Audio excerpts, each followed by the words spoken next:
Ci troviamo nella zona sud-ovest del centro cittadino, di fronte al monastero di Sant'Antonio in Polesine. Il viaggiatore è immerso in un'isola di silenzio, dove ancora oggi risuona la regola benedettina delle monache di clausura, che qui abitano dalla metà del 200. Il monastero di Sant'Antonio in Polesine è uno dei più antichi monasteri della città e l'unico a continuità di vita. Qui nel 1257 venne beata Beatrice d'Este con le sue monache in sostituzione di monaci agostiniani che già stavano in questo luogo. Il monastero è importantissimo proprio perché qui prese i voti anche la sorella di Borso d'Este, Margherita, e fu anche il posto dove furono in alcune occasioni, come dei concili avvenuti a Ferrara, ospitati vari pontefici.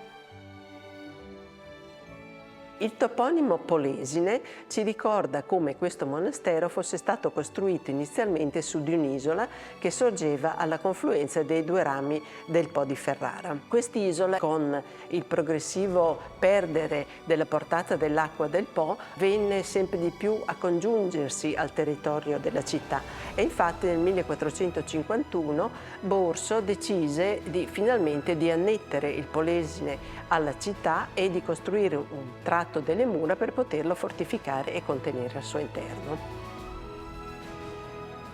Un intervento archeologico è stato realizzato nella zona del monastero di Sant'Antonio in Polesine nel 1992. Questo intervento archeologico ha permesso di documentare che almeno fino alla metà del 300 l'isola era praticamente occupata solamente dal monastero e solo in seguito fu abitata con piccole costruzioni molto semplici, ovviamente da persone che avevano a che fare appunto con la vita legata all'acqua lì vicino, quindi pescatori, barcaioli e figure di questo tipo. Durante l'età medievale, al posto dell'attuale secondo chiostro, esisteva un edificio lungo e stretto che non era legato direttamente al monastero, ma ospitava delle attività artigianali, anche probabilmente attività artigianali di una certa consistenza come una fonderia. E con lo scavo è anche venuta in luce la strada con ancora i segni dei carri che metteva all'interno di questa struttura. In questo caso solamente nel 500 venne fatto il secondo chiostro e nel secondo chiostro appunto poi abbiamo fatto dei rinvenimenti di una certa importanza. Lo scavo archeologico condotto nel secondo chiostro ha portato due rinvenimenti in particolare.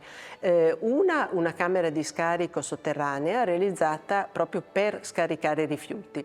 Al suo interno sono venute in luce tutta una serie di ceramiche e graffite di interesse notevole perché fatte appositamente per il monastero, perché sono caratterizzate dalla presenza del santo eponimo e dal tau, che era il simbolo del bastone del santo.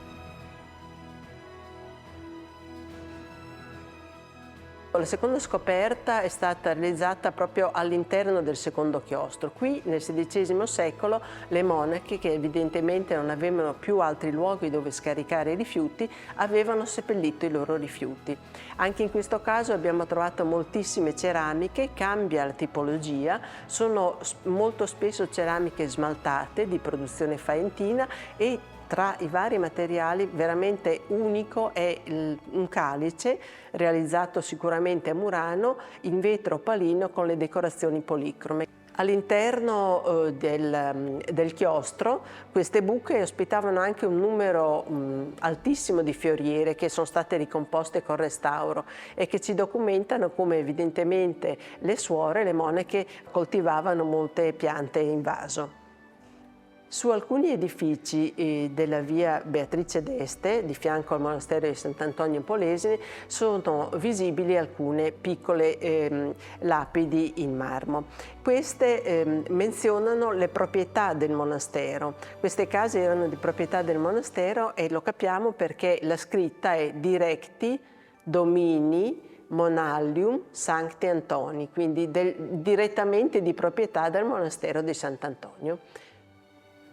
Il padre della orazione è lo silenzio e la sua madre è la solitudine, disse Savonarola. Qui tra le antiche mura di Sant'Antonio in Polesine si conclude l'itinerario archeologico dedicato al Medioevo.